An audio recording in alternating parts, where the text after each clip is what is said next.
이사야 33장 1절에서 9절까지 말씀 우리 한 목소리로 봉독하십시다. 예레미야가 아직 시위대 뜰에 갇혀 있을 때에 여호와의 말씀이 그에게 두 번째로 임하니라. 이르시되 이를 행하시는 여호와, 그것을 만들며 성취하시는 여호와, 그의 이름을 여호와라 하는 이가 이와 같이 이르시도다. 너는 내게 부르짖어라. 내가 내게 응답하겠고 내가 알지 못하는 크고 은밀한 일을 내게 보이리라. 이스라엘의 하나님 여호와께서 말씀하시니라. 무리가 이 성읍의 가옥과 유다 왕궁을 헐어서 갈대아인의 참호와 칼을 대항하여 싸우려 하였으나 내가 나의 노여움과 분함으로 그들을 죽이고 그들의 시체로 이 성을 채우게 하였나니 이는 그들의 모든 악행으로 말미암아 나의 얼굴을 가리어 이 성을 돌아보지 아니하였음이라. 그러나 보라, 내가 이 성읍을 치료하며 고쳐 낫게 하고 평안과 진실이 풍성함을 그들에게 나타낼 것이며 내가 유다의 포로와 이스라엘의 포로를 돌아오게 하여 그들을 처음과 같이 세울 것이며 내가 그들을 내게 범한 그 모든 죄악에서 정하게 하며 그들이 내게 범하며 행한 모든 죄악을 사할 것이라. 이 성읍이 세계 열방 앞에서 나의 기쁜 이름이 될 것이며 찬송과 영광이 될 것이요 그들은 내가 이 백성에게 베푼 모든 복을 들을 것이요 내가 이 성읍에 베푼 모든 복과 모든 평안으로 말미암아 두려워하며 떨리라. 아멘. 지난 주일에는 제가 여러분들에게 하나님과 대화하는 기도에 대해서 말씀드렸습니다. 하나님은 우리 일상의 삶 가운데 가장 가까이 계시는 분이십니다. 하나님께서 우리를 만드실 때 하나님의 형상을 따라 하나님의 모양대로 만드셔서 인격적인 그런 존재가 되었습니다. 우리가 인격적인 존재라는 것은 하나님도 역시 인격적인 존재라는 말이죠. 하나님을 우리가 어떻게 대해야 된다고 말씀드렸습니까? 인격적으로 대해야 한다 하는 그런 말씀을 드렸습니다. 하나님을 인격적으로 대한다는 것은 삶 가운데 우리와 함께 계시는 그 하나님을 무시하지 않고 그분을 하나님을 하나님으로 대접해야 한다라고 말씀을 드렸습니다. 하나님의 하나님 되심을 우리 삶 가운데 인정하며 살아간다는 것은 우리가 그분을 의식할 뿐만 아니라 그분과 끊임없이 대화하며 나의 마음을 하나님께 아뢰이고 하나님과 가까이 하는 그런 삶을 살아야 한다라고 말씀드렸습니다. 그게 바로 어떤 삶입니까? 하나님과 동행하는 삶이죠. 그래서 우리 일상 속에서 아주 시시콜콜한 것까지도 하나님께서 우리와 함께하기를 원하시고 그래서 우리가 생각하는 시시콜콜한 것까지도 다 이야기할 수 있는 겁니다. 그렇게 하나님과 대화하고 하나님과 가까이 나아가는 그런 삶을 살게 되면 하나님께서 정말로 우리 삶 깊숙한 곳에 함께 계시다.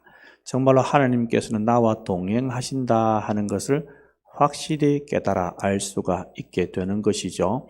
제가 지난주에 그런 부탁을 드렸습니다. 이번 주를 오시면서 목사님 제가 한 주 동안 의식적으로 하나님의 이름을 계속 부르고 대화해 보니까 이런 은혜가 있대요 라고 좀 이야기를 해달라라고 말씀드렸는데 혹시 그런 걸 경험해 보셨습니까? 몇 분이 입이 딸싹딸싹합니다. 크게 소리 내시는 분도 계시고 이렇게 하나님과 함께 한다 하는 생각을 하면 그런 생각이 들면 그것을 깨닫기 시작하면 놀라운 능력이 삶에 나타나게 되어 있습니다. 그래서 화가 날 때도 화가 나는 것을 쉽게 넘어갈 수 있습니다. 도리어 화나는 것이 아니라 웃을 수가 있는 그런 능력이 어디에서 나올까요? 생수의 근원 되신 하나님을 가까이 할 때, 끊임없이 그분과 대화하며 살 때 그런 역사가 일어나는 겁니다. 오늘 이 시간도 기도할 수 있다고 제가 말씀을 드렸습니다. 말씀을 듣다가 하나님 말씀의 은혜가 되네요. 하나님 이것은 잘 못 깨닫겠네요. 뭐 이런 것들. 이제 목사님 말씀을 전하시는데 보니까 오늘 입술이 부쩍 더 말라 보이네요. 이런 것도 기도할 수 있습니다. 그죠? 그런 기도를 수시로 우리가 하게 되면 거기서 삶의 능력이 나타나게 되어 있습니다. 그래서 끊임없이 하나님과 대화하시고 하나님 친근히 하셔서 살아있는 그리스도인으로 서기를 소원합니다. 오늘은 기도의 이제 기본적인 부분인데, 제가 지난주에 말씀을 드릴 때 기도라는 무엇인가 하는 것에 대해서 말씀드리면서, 기도는 우리가 하나님과 대화 이것도 있지만은 기도는 우리 속에 있는 소원을 하나님께 아뢰는 것이 기본적으로 기도다 하는 부분에 대해서 말씀을 드렸습니다. 특별히 그런 기도 가운데 오늘은 간구하는 것에 대해서 말씀을 드리겠습니다. 우리나라는 다른 나라와 다르게 기도하는 모습이 좀 특이한 부분이 있습니다. 어떤 부분이냐면은 새벽 기도가 있다는 것이고, 또 두 번째는 또 뭐가 있냐면은 기도할 때 통성으로 기도를 많이 한다는 겁니다. 그래서 저도 기도할 때 우리 다 같이 기도하십시다 할 때 그냥 기도하자 말하지 않고 주여 한번 부르짖고 기도하겠습니다 라고 이야기하는 이유가 무엇입니까? 중얼중얼 이렇게 기도하지 말고 어떻게 기도하라고요? 소리를 내어서 분명하게 우리의 기도를 하나님께 아뢰자 하는 그런 의미에서 주여 한번 부르짖고 기도하십시다 라고 합니다. 이전에는 주여 3번 부르짖고 기도하겠습니다 그렇게 하기도 했죠. 그죠? 주여 이렇게 크게 소리 지르면서 하나님께 기도하는 그런 모습이 다른 외국 사람들과 외국 예수님 믿는 사람들과 좀 다른 그런 모습이다 이렇게 볼 수 있습니다. 이전에 어떤 선교사님 말씀을 들었는데, 이분이 각국에 파송된 선교사님이 한 자리에 모여서 세미나를 하고 기도회를 하는데, 우리나라 선교사님이 인도를 하게 되면 주여 하고 소리 고래고래 지르면서 침튀게 가면서 그곳이 떠나갈 정도로 크게 기도하는데, 그 기도하고 나면 외국 사람들 그렇게 만납니다. 도대체 우리가 뭐 한 거야? 하면서 끝나고 나면 따로 모여가서 기도를 한답니다. 그런데 외국인 선교사님들이 이제 기도회를 인도하게 되면은 너무 조용한 겁니다. 그리고 끝나고 나면 우리 선교사님들 같이 모여서 우리 기도한 것 같지 않다. 우리 같이 기도하자 해서 한 번 더 기도한답니다. 이렇게 기도하는 모습이 다른데, 우리나라 사람들은 이렇게 통성으로 부르짖는 기도를 참 많이 합니다. 이것이 사실은 성경에 많이 기록되어 있는 기도의 모습 중 하나입니다. 우리가 하나님 앞에 기도할 때 대화하듯이 기도하는 것도 필요하지만, 때로는 우리가 하나님께 간절하게 울부짖는 기도도 필요하다는 겁니다. 오늘 본문에 보면 하나님께서 예레미야에게 명령하신 부분이 3절에 나오는데, 우리 올해 표가 기도로 비상하는 교회다라고 해놓고 핵심 성경 구절을 예레미야 33장 3절 말씀을 해놓았습니다. 저기 보면은 맨 밑에 부분에 까맣게 굵게 기록되어 있는 게 있죠. 뭐라고 되어 있습니까? 너는 내게 부르짖어라 그랬습니다. 하나님께서 이 예레미야에게 너는 내게 부르짖어라 이렇게 명령을 하셨습니다. 간절하게 기도하라 그 말이다, 그죠? 이때의 상태가 어떤 상태냐 하면은, 이스라엘 백성들이 이제 북이스라엘 진적에 다 멸망당했고 이제 남유다만 남았는데, 이 남유다를 향해서 예레미야가 했던 예언의 내용이 무엇입니까? 야, 너희들 바벨론이 쳐들어올 때 그들을 대항하지 마. 그냥 항복해. 그러면 안 죽고 잡혀가서 거기 있다가 나중에 돌아올 수 있을 거야 하는 이 예언을 했습니다. 생각해보면 완전히 매국노죠. 여러분 안 그렇겠습니까? 적군이 쳐들어오려고 하는데 그들을 향해서 우리가 더 힘을 내어서 하나로 똘똘 뭉쳐서 우리가 싸워서 이기자. 이렇게 말해도 뭐 이길동 말동 할 건데 이 선지자라는 사람이 하나님께로부터 보냄을 받았다라고 하는 사람이 하는 이야기가 항복해, 안 그러면 다 죽어. 이런 이야기를 하니까 이거는 뭐 싸울 힘조차도 다 빼버리는, 그죠? 힘을 다 빼버리는 아주 뭐 사람들이 기를 죽이는 그런 예언들을 하니까 너무 사람들이 싫어하는 겁니다. 도리어 어떤 이야기를 좋아합니까? 거짓 선지자들이 하나님께서 너희들을 좋게 인도해 주실 거야, 너희들에게 복을 주실 거야, 힘을 주실 거야, 저들이 쳐들어오더라도 도망갈 거야, 이런 이야기를 듣기를 좋아하지. 이 예레미야가 하나님께로부터 받아서 신실하게 선포하는 이 말씀은 별로 좋아하지 않았습니다. 특별히 이 당시에 예레미야가 예언했던 이 당시에 남유다 왕이 시드기야 왕이었는데 이 시드기야 왕은 그것을 너무 듣기 싫어했습니다. 그래서 어떻게 합니까? 오늘 본문의 1절에 보니까 이 예레미야가 어디에 갇혔다고 되어 있습니까? 시위대 뜰 안에 갇혔다라고 그렇게 기록하고 있습니다. 이 시드기야가 예레미야가 너무 미워서 좋은 말을 안 해서, 좋은 예언 안 해서 그냥 시위대 뜰 안에 가둬 버렸습니다. 이 상태에 있을 때 하나님께서 두 번째로 예레미야에게 예언을 주시는데, 두 번째로 이 말씀을 주시는데 그 말씀의 핵심이 뭐냐? 너는 내게 부르짖으라라는 말씀입니다. 자, 이 왜 부르짖으라라고 이야기하냐면은 일단은 이 예레미야가 하나님께로 받은 말씀이 있습니다. 그 말씀이 무엇입니까? 하나님께서 이스라엘 백성들을 바벨론에 보내서 죽이고 포로로 잡아갈 것이다 하는 그 말씀 이미 주셨습니다. 그리고 주시고 난 다음에 그 아랫 내용에 보면은 뭘 이야기하고 있냐면은 하나님께서 너희들이 이스라엘 백성들이 그 바벨론을 대적하기 위해서 집에 있는 그 물건을 부수고 왕궁에 있는 것들은 물건을 부수어서 그것을 가지고 대적하려고 할지라도 너희들은 반드시 지게 된다. 왜냐하면 내가 너희를 이미 떠났기 때문이다. 그렇게 말씀하시죠. 그렇게 말씀하시고 난 다음에 6절에 이렇게 표현하고 있습니다. 이렇게 시작합니다. 그러나 내가 내 얼굴을 가리어서 이 성을 돌아보지 않아서 다 멸망하게 만들 것이다. 하지만 그러나 6절에 그렇게 표현하고 있죠. 그죠? 그러나 어떻게 하신다고 말씀하십니까? 다시 너희들을 고쳐줄 거야. 너희들을 회복시켜 줄 거야.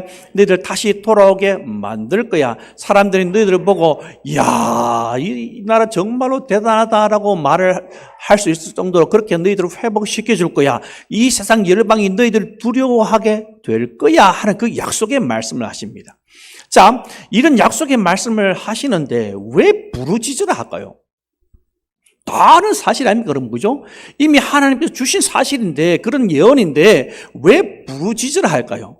여러분, 하나님께서는 우리가 그렇게 답을 가지고 있을지라도 부르짖게 되면 이러한 것들이 더욱더 명확하게 되고 더욱더 하나님의 역사하시는 것이 보이게 된다는 겁니다.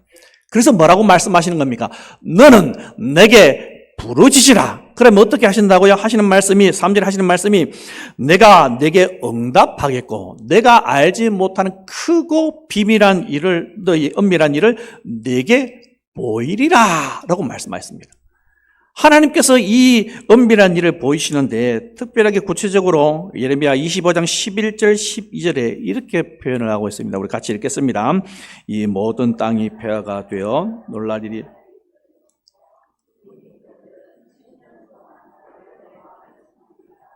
여호와의 말씀이니라. 70년이 끝나면 내가 바벨론의 왕과 그의 나라와 갈대아인의 땅을 그 죄악으로 말미암아 벌하여 영원히 폐허가 되게 하되. 아멘. 몇 년이 지나면요? 70년. 이것을 하나님께 간절히 이 예레미야가 기도할 때 이것을 깨닫게 해주시는 겁니다. 더 구체적으로 확실하게 하나님의 뜻이 무엇인지 그것을 통해서 깨닫게 해 주시는 것입니다. 하나님께서 간절히 우리가 기도하기를 원하시는데 이 모든 것을 통해서 하나님께서는 놀라운 것을 보여주시기를 원하십니다. 크고 비밀한 일, 은밀한 일, 감추어져 있지만은 잘 모르지만은 말씀에 놓았지만은 그 말씀에 놓은 것을 제대로 깨닫지 못하지만 내가 부르짖고 기도하게 되면 그 부르짖는 기도를 통해서 이러한 것들 더 선명하게 보여주시고 이러한 것들이 확실히 하나님께서 이루어지실 것에 대해서 보여주신다. 그렇게 약속하고 있습니다. 자신을 놓고, 가족을 놓고, 교회를 놓고, 나라와 민족을 놓고 우리는 하나님께 간구해야 합니다. 간구할 때 하나님께서 놀라운 역사를 분명히 보여주신다는 것을 여러분 잊지 마시기 바랍니다.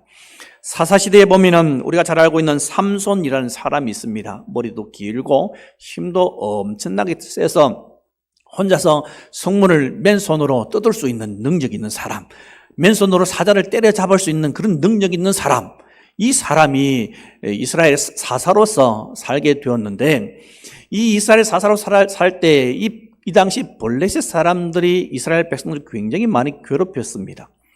자, 그러니까 이 삼손은 이 블레셋 사람들한테 눈에 가시인 게 힘이 너무 세기 때문에 자기 나라 사람들을 막 떡주무르 주무를 수 있는 그런 능력이 있기 때문에 이 삼손만 없으면 얼마든지 이스라엘을 자기들이 삼키고 이 이스라엘을 자기 마음대로 조종할 수가 있는데 그럴 수가 없는 거예요.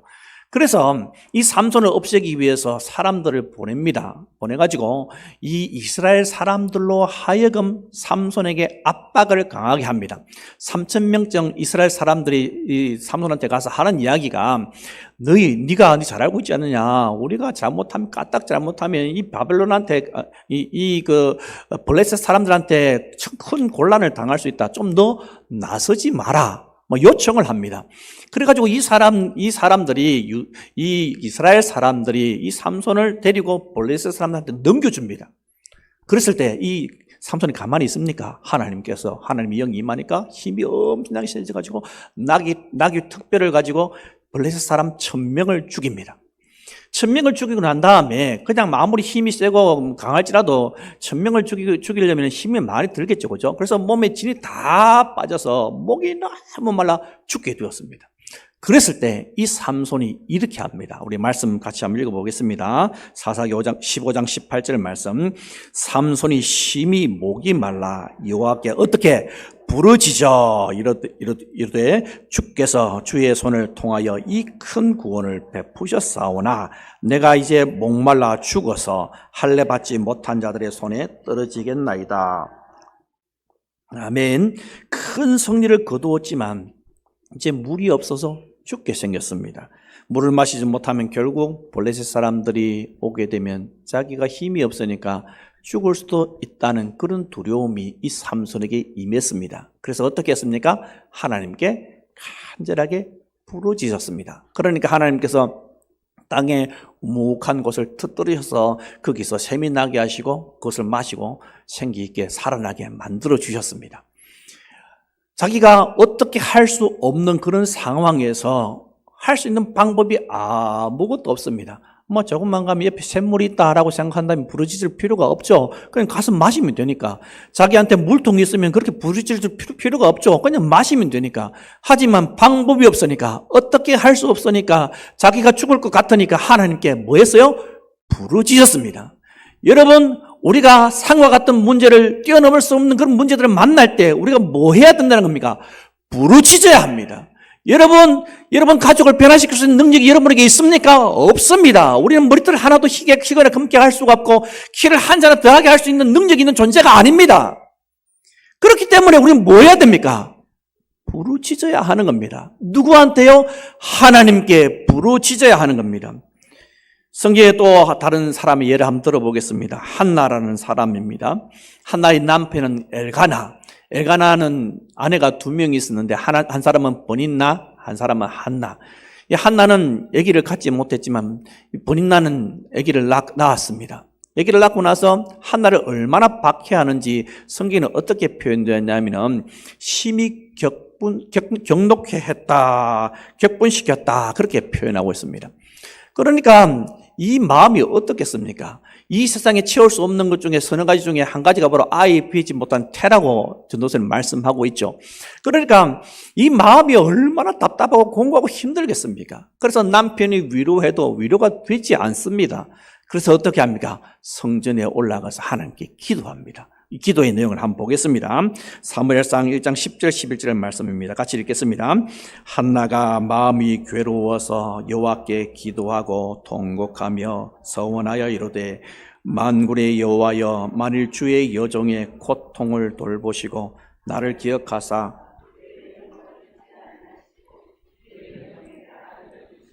내가 그의 평생에 그를 유하게 드리고 삭도를 그의 머리에 대지 아니하겠나이다.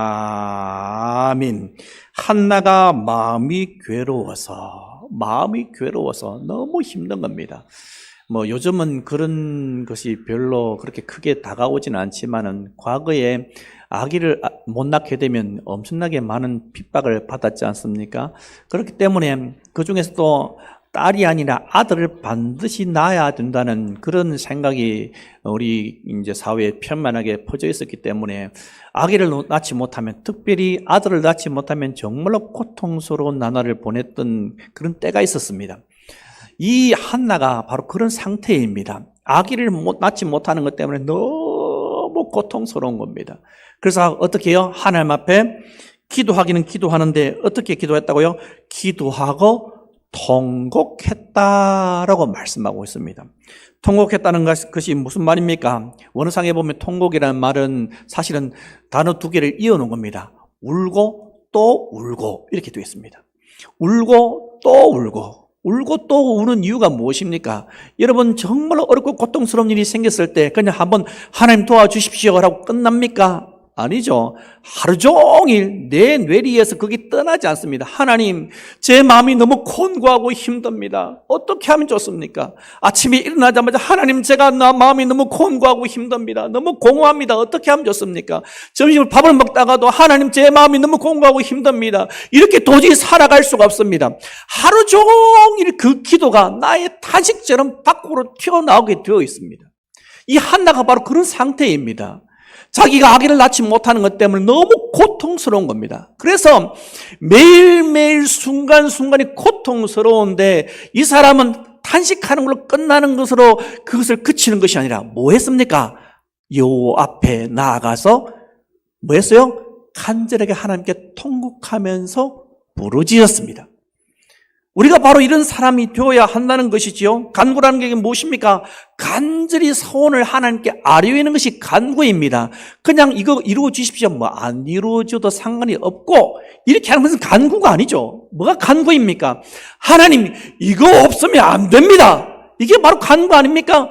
하나님께서 이 기도를 반드시 들어주셔야 됩니다. 하나님, 우리 남편은 어떻게 합니까? 우리 아내 어떻게 합니까? 우리 자식들 어떻게 합니까? 하나님, 이들 두면 다 죽습니다. 그런 마음을 가지고 하나님 앞에 울부짖는 것, 그게 바로 간구가 아니겠습니까? 하나님께서 간절하게 이루어 주시기를 원하는 그러한 마음으로 호소하는 것이 바로 간구입니다. 부모님 앞에서 떼쓰는 아이처럼 하나님 앞에서 이것을 이루어 주시지 않으면 저는 도저히 살 수가 없습니다라고 간곡하게 부탁하는 그것이 바로 간구입니다. 예수님의 모습을 한번 보십시오. 예수님께서도 잡히시기 전날 밤에 베드로, 야고보, 요한을 데리시고 기도하러 가시는데 하시는 말씀이 너희들은 여기서 깨어있어 나와 함께 기도해라 하고 돌 던질 만큼 거리에 떨어져서 거기서 기도하시는데, 기도할 때 그 기도가 어떤 기도였습니까? 하나님과 대화하는 기도 아니었습니다. 어떤 기도라고 이야기하고 있습니까? 누가복음 말씀 한번 보겠습니다. 누가복음 22장 44절 말씀입니다. 예수께서 힘쓰고 애써 더욱 간절히 기도하시니 땀이 땅에 떨어지는 핏방울 같이 되더라. 아멘. 성경은 예수님께서 힘쓰고 애써 더욱 간절히 기도했다라고 말씀하고 있습니다. 힘쓰고 애써, 힘쓰는 것도 힘쓰는 건데 애써서 또 기도한답니다. 힘써 애써 더욱 간절히 하나님께 기도했다. 그 말이 무슨 말이에요? 한마디로 한다면은 간절하게 하나님께 기도했다, 간구했다라고 표현할 수 있을 겁니다. 땀이 날 정도로 기도한다, 이것만 해도 여러분 쉽지 않습니다. 한겨울에 혹시 야외에 예배 기도를 해보신 적 있습니까? 그렇게 기도하게 되면 굉장히 춥습니다. 그래서 보통 보면 이제 비닐 같은 걸 덮어 쓰고 이렇게 기도를 하는데 그래도 추워요. 그런데 간절하게 기도하면 몸에 땀이 납니다. 제가 오예배 때 찬양 인도를 하는데 기타를 치면서 막 찬양 인도를 하면 저걸 그 히터를 꺼놓고 해도 땀이 뭐 줄줄줄줄 흐릅니다. 힘쓰고 애써서 찬양하면 땀이 흐릅니다. 기도도 마찬가지입니다. 힘써서 애써서 기도하게 되면 땀이 납니다. 예수님께서 그렇게 기도하셨다는 겁니다. 얼마나 힘써서 애써서 더욱 간절하게 기도했는지 그 기도하는 땀방울 가운데 피가 섞여 나왔습니다. 의사들이 그렇게 이야기합니다. 우리가 힘을 정말 용을 쓰고 막 이렇게 하게 되면, 기도하게 되면 모세 혈관이 터진답니다.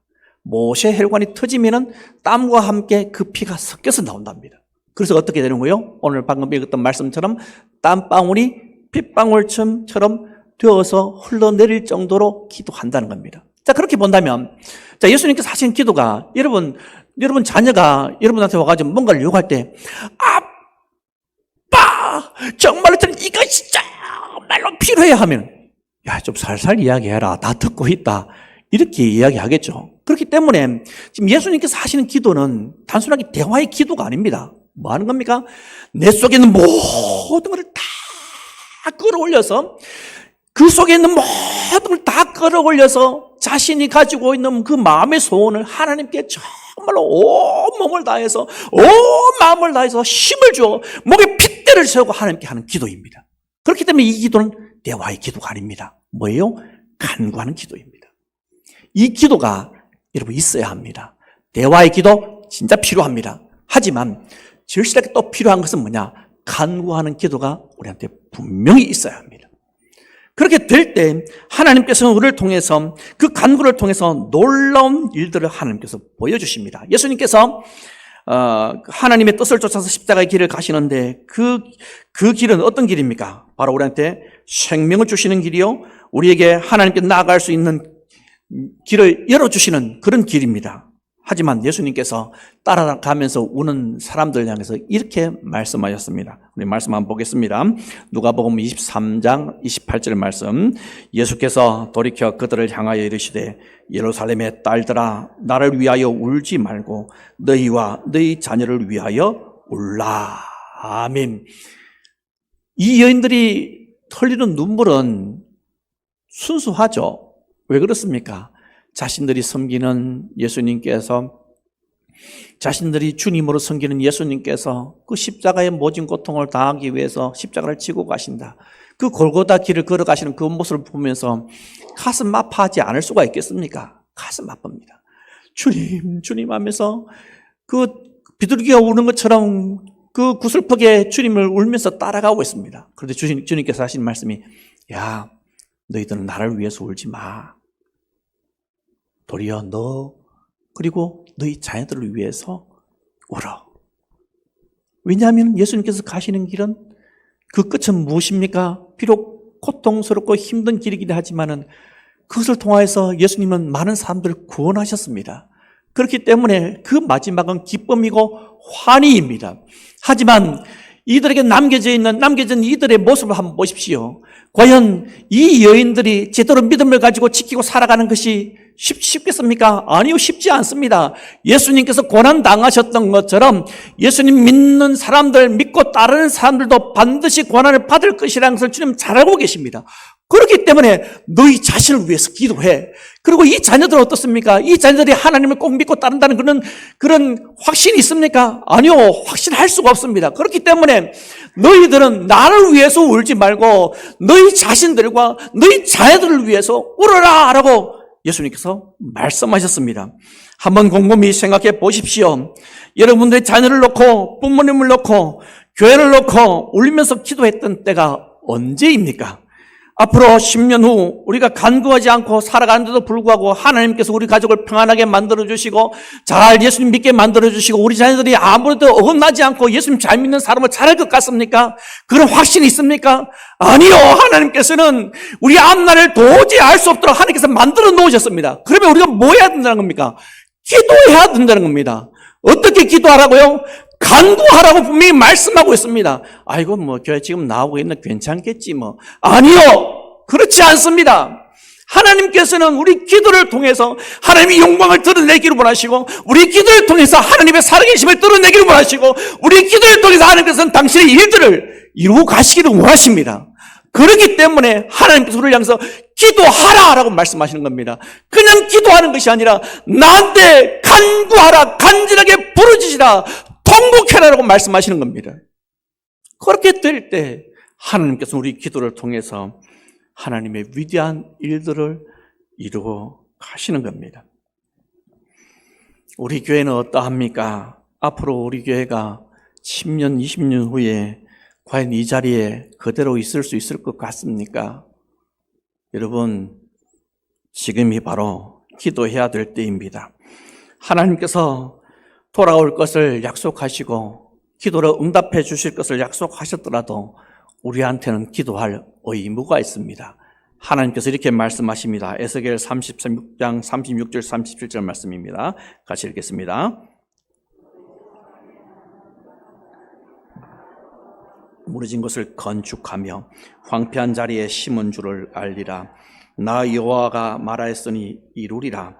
주 여호와께서 이같이 말씀하셨느니라. 그래도 이스라엘 족속이 이같이 자기들에게 이루어 주기를 내게 구하여 할지라. 내가 그들의 수요를 양떼같이 많아지게 하되. 아멘. 하나님께서 주신 약속의 말씀이 분명히 있습니다. 오늘 본문에도 그렇게 이야기하고 있죠. 너는 내게 부르짖으라고 말씀하시기 전에 하나님께서 어떤 분인 걸 분명히 말씀합니다. 이를 행하시는 여호와, 그것을 만들며 성취하시는 여호와, 그의 이름을 여호와하라는 이가 이와 같이 이르시도다. 분명히 내가 이룬 그것을 나는 반드시 이루는 하나님이다 말씀하고 있습니다. 오늘 방금 읽었던 에스겔 36장 36절 뭐라고 이야기합니까? 하시는 말씀이 나 여호와가 말하였으니 이루리라. 내가 말한 것은 난 반드시 이루어. 그러면서 하시는 말씀이 뭐라고 이야기합니까? 그래도 이스라엘 족속이 이같이 자기들에게 이루어 주기를 뭐 해준다고요? 내게 구하여야 할지라. 너희 가족들을 내가 구원해 줄게. 이 약속의 말씀이 있을지라도, 너 반드시 내가 회복시켜 줄게. 그 약속의 말씀이 있을지라도 뭐 하라고요? 기도하라 라고 말씀하고 있습니다. 어떻게 기도해라고요? 하나님 아버지 앞에 그 일을 반드시 이루어 달라고, 우리 자녀들이 하나님께 돌이켜 해달라고, 우리 자녀들이 말씀으로 올바로 서게 해달라고, 우리 교회가 부흥을 경험할 수 있게 해달라고 간절하게 하나님 아버지 앞에 부르짖어 기도해라 라고 말씀하고 있습니다.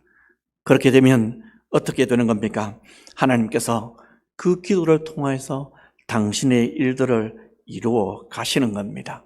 수요일에 모여서 여러분들한테 계속해서 제가 그렇게 요구합니다. 소리 내어서 기도하십시다. 소리 내어서 기도하십시다라고 요구합니다. 왜 그렇게 요구합니까? 소리 내어서 기도하면, 뭐 소리 내어 기도하면 다른 사람들 소리 다 들리고 내 기도하는 거 다 들리고 내가 부끄럽다. 아니요. 하나님 앞에 부끄러운 것이 어디 있습니까? 그냥 소리 내어서 하나님 아버지 앞에 간절하게 기도하게 되면 거기서 하나님께서 역사를 일으켜 주시는데, 당장 기도가 응답되지 않더라도 그 기도하는 걸 통해서 내 마음이 치유가 일어납니다. 우리가 하나님께 기도할 때, 내가 하나님께 목 놓아 기도할 때 내 영혼이 시원함이 느껴지고, 내 영혼이 하나님 아버지 앞에 그렇게 기도할 때 내 영혼이 먼저 회복되는 역사가 일어나는 겁니다. 그 회복이 일어나고 난 다음에 나만 회복되는 것이 아니라 실제로 하나님께서는 그 기도를 통해서 역사하시고, 그 역사를 통해서 실제로 하나님의 살아계심이 가정 속에, 교회 속에, 이 나라 가운데 그 역사가 나타나게 만들어 주신다는 것을 기억하시기 바랍니다. 하나님 앞에 결심하고 간구하는 자가 됩시다. 우리 자신이 영적으로 올바로 서는 것을 놓고, 영적 성장을 놓고, 가정의 회복과 자녀들의 신앙 회복과 교회의 부흥을 놓고 기도하십시다. 하나님께서 우리가 이렇게 기도할 때 우리의 영혼에 힘이 길러지게 만들어 주십니다. 그럼 기도하게 되면 당장 기도의 응답이 일어나지 않더라도 내 영혼에 근육이 생깁니다. 근육. 그런 거 알죠? 그죠? 근육이 생깁니다. 내 몸속에 병이 들어오면은, 내가 몸이 건강하면 이길 수 있는 힘이 생깁니다. 암이 생기더라도 내가 근육이 건강하게 되면 그러한 것들을 이길 수 있는 힘이 생기는 것처럼, 하나님께서 우리가 하나님께 울부짖으며 간구하는 기도를 할 때 내 영혼의 근육이 단단해져서 어렵고 힘들고 고통스러운 삶이 내한테 닥쳐올지라도 그러한 것들을 인내할 수 있고 그러한 것들을 이길 수 있는 힘이 생긴다는 것 여러분 잊지 마시기 바랍니다. 그래서 우리는 뭐 해야 됩니까? 기도해야 됩니다. 어떻게 해요? 대충 이렇게 기도 제목도 적어놓고 벽에다 탁 붙여놓고 지나가면서 하나님 아시지요? 하나님 아시지요? 이렇게 지나가는 기도 말고 어떻게 기도하라고요? 구체적으로 하나하나 놓고 하나님 나에게 이런 게 필요합니다. 우리 아들에게 이런 게 필요합니다. 우리 교회에 이런 게 필요합니다. 하라고 뭐 하라고요? 간구하라 라고 하나님께서 우리한테 요구하고 계십니다. 요즘은 이런 생각이 듭니다. 올해 목표가 기도로 비상하는 교회인데 작년과 새벽기도 나간 걸 비교해 보면은 작년보다 훨씬 적게 나옵니다. 작년에는 그 의자에 다 앉지 못해서 바닥에도 앉은 적이 있습니다. 그런데 지금은 그런 일이 없습니다. 지난주 설 연휴 수요 예배 때는 아이고 이거 이러다가 우리 식구만 예배 드리는 거 아닌가 싶은 생각이 들 정도로 숫자가 너무 적게 나왔습니다. 우리 식구가 훨씬 더 많았습니다. 새벽기도 두말할 것도 없습니다. 앞으로 10년, 20년 지나면은 새벽기도 나오는 사람이 과연 있을까 하는 그런 염려까지 듭니다. 여러분 다시 회복해야 합니다. 기도하지 않으면 하나님께서 역사하시려고 하다가도 미루실 겁니다. 여러분 기도가 나를 살리고 기도가 가정을 살리고 기도가 교회를 살리고 기도가 이 나라 이 땅을 살리는 것인 줄 여러분 믿으시기 바랍니다. 여러분 흐트러지지 마십시오. 여러분 신앙생활 이제 잘한다고요?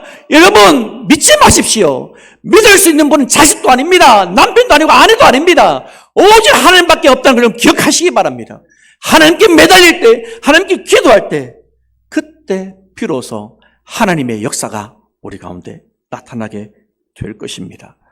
예수님은 하나님이신데도 불구하고 하나님 아버지 앞에 간절하게 기도했습니다.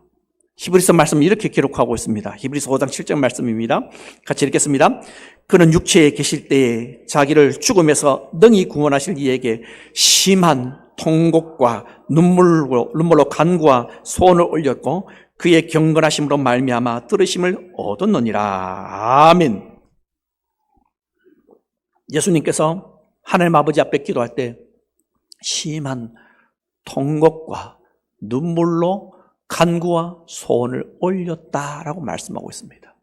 여러분 다시 한 번 더 우리의 마음을 회복합시다. 하나님 아버지 앞에 기도하지 않고는 못 산다 하는 그런 마음을 회복합시다. 그리고 입을 열어서 하나님께 간구합시다. 만약에 집이 멀어서 교회에 나오지 못한다면 여러분 기도의 골방을 만들어 놓고 하나님 아버지 앞에 무릎을 꿇읍시다. 우리가 무릎을 꿇고 그렇게 간구할 때 우리 삶의 처소에서 하나님의 기도의 향기가 올려질 때에 그곳이 바로 하나님 나라가 임하게 될 것이고 그렇게 기도할 때 악한 영들이 결박될 것이고 그렇게 악한 영들이 결박될 때 하나님의 복음이 우리 교회를 통해서 우리 성도를 통해서 이 세상 많은 사람들에게 거룩한 영적 영향을 미칠 수 있는 그런 역사가 일어날 것입니다. 이런 하나님의 도구로 우리들이 쓰임 받기를 소원합니다. 아멘.